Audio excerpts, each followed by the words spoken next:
B the giver. কারো কিছু করার জন্য যে আনন্দ, যে খুশি, এটা আর অন্য কোনো কিছুতে পাওয়া যাবে না। যে একবার দেয়ার মানসিকতা তৈরি হবে, সে দিতেই থাকবে, পাওয়ার চিন্তা করবে না। আমরা সবসময় কোনো কিছু করার আগেই চিন্তা করি যে আমি কি পাবো, আমার কি লাভ, আমি এটা করে কি হবে। কিন্তু আমরা যদি এভাবে চিন্তা করি যে আমি এটা দেওয়ার জন্য করতে চাই, আমি কোনো কিছু পাওয়ার আকাঙ্ক্ষা না করে এটা করতে চাই। এখন কারো কারো প্রশ্ন আসতে পারে যে কোনো কিছু দিতে হলে তো অর্থ দরকার, টাকা পয়সা দরকার। হ্যাঁ দরকার, কিন্তু টাকা পয়সা ছাড়াও অনেক কিছু দেওয়ার আছে, যেমন ভালোবাসা, সম্মান, মায়া, মমতা, কারো পাশে দাঁড়ানো, কারো উপকার করা, সামাজিক কোনো কাজে, ভলেন্টিয়ারিং কোনো কাজে নিজেকে নিয়োজিত করা। আর্থিকভাবে কিছু করা না গেলেও কোনো না কোনো ভাবে শারীরিক পরিশ্রম করে মানুষের পাশে দাঁড়ানো, পজিটিভ কথা বলা, অন্যের ভালো চাওয়া, কারো জন্য ক্ষতিকর কিছু না করা, এগুলো সবই দেয়া। এই দেয়াগুলোর মধ্যে যতগুলো বললাম, অর্থের কোনো সম্পর্ক নেই, শুধু দরকার সদিচ্ছা। এই থট প্রসেসে এই ভাবনাটা আনতে হবে যে আমি দিতে এসেছি। যেমন করে আমি খুবই আনন্দের সঙ্গে, খুশির সঙ্গে আমি বলতে চাই যে নিজের বলার মতো একটা গল্প ফাউন্ডেশনে আমি দিতে এসেছি বাংলাদেশের জন্য। বাংলাদেশের তরুণদেরকে উৎসর্গ করে নিঃস্বার্থভাবে একটা কাজ করতে এসেছি। আলহামদুলিল্লাহ আজকে প্রায় 6 বছর ধরে যে কাজ আপনাদের জন্য করে যাচ্ছি। সো এখানে আমার প্রাপ্তি আছে, আপনারা আমাকে ভালোবাসেন, কিন্তু ভালো না বাসলেও তো আমার কিছু করার নেই, আমি তো কাজ করতে এসেছি। সো আপনি যখন কাজ করবেন, আপনি যখন দিতে শিখে যাবেন মানুষের জন্য, সমাজের জন্য, পরিবারের জন্য, তখন প্রাপ্তিটা অটোমেটিক ঘটবে, এবং এত প্রাপ্তি ঘটবে যে আপনি কল্পনা করতে পারবেন না।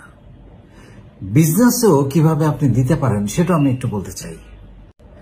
আপনি যদি চিন্তা করেন আমি কত টাকা লাভ করব বা কত বেশি লাভ করব, সেটা চিন্তা না করে আপনি যদি চিন্তা করেন যে আমি কিভাবে কাস্টমারকে হ্যাপি করব, কিভাবে কাস্টমার ধরে রাখবো, কিভাবে আমি একই প্রোডাক্ট বারে বারে একই কাস্টমারের কাছে বিক্রি করব, কিভাবে কাস্টমারের মুখে স্মাইল তৈরি করব, কিভাবে কাস্টমারকে আমি জিতাবো, তার মধ্যে একটা ফিলিং তৈরি হবে যে আমি জিতেছি।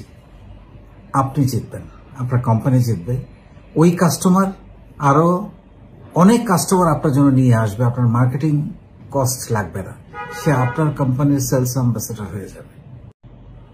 সো আপনি দেয়ার মানসিকতা নিয়ে কাজ করেন, মানুষকে বিজনেস হবে।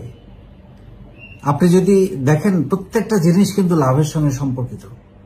আপনি কাস্টমারের জন্য, কাস্টমার তৈরি করার জন্য, কাস্টমারকে হ্যাপি করার জন্য, কাস্টমারের মুখে স্মাইল তৈরি করার জন্য আপনি কাজ করছেন, একটা স্যাটিসফাইড কাস্টমার গ্রুপ তৈরি করার চেষ্টা করছেন। এটা তো দেয়া। রিপিট কাস্টমার একুইজিশন কস্ট খুবই কম, নাই বললেই চলে। আপনি কত ইনভেস্টমেন্ট করবেন, কত মার্কেটিং করবেন, তার চেয়ে একটা গ্রুপ অফ কাস্টমার তৈরি করেন, 500, 1000, 2000, 5000, 10,000, 1 লাখ, ওটা নিয়েই কাজ করেন, আর কিছু দরকার নাই লাইফে। সো একবার যখন আপনি মানুষের জন্য করে, মানুষকে দিয়ে, মানুষকে ভালোবেসে, মানুষকে সম্মান দিয়ে, মমতা দিয়ে, মানুষের জন্য কাজ করে আনন্দ পেতে থাকবেন, তখন এটা আপনার অভ্যাসে পরিণত হবে। তখন স্যাক্রিফাইসটাকে আপনার করে মনে হবে না যে এত করলাম, কারো মন তো পেলাম না, কেউ তো আমার কথা বলে না, দরকার না, এটা আশা করেন না। যা কিছুই করেন, আপনি যদি মানুষের জন্য করতে চান, আপনি যদি এই সমাজকে দিতে আসেন, একজন গিভার হতে চান, আপনি প্রতিদান আশা করেন না। কারণ এই কাজটা করতে হয় প্রতিদান আশা না করে, যা পাবেন সেটা বোনাস। তাহলে আপনার কষ্ট থাকবে না আমি পেলাম কি পেলাম না। এখন আপনার অনুপ্রেরণা, আপনি যেটা করে যাবেন, সেই অনুপ্রেরণাটা কি হবে? সেই অনুপ্রেরণাটা হচ্ছে আপনার বিনয়, আমি এমনই, আপনার ব্যক্তিত্ব, সবার মাঝে আপনাকে আলাদা করা যায়, এটা হচ্ছে আপনার অনুপ্রেরণা। আপনার কোনো একটা কাজে মানুষের জীবনে পরিবর্তন আসছে, এটা হচ্ছে আপনার অনুপ্রেরণা। So let's be the doer and the giver.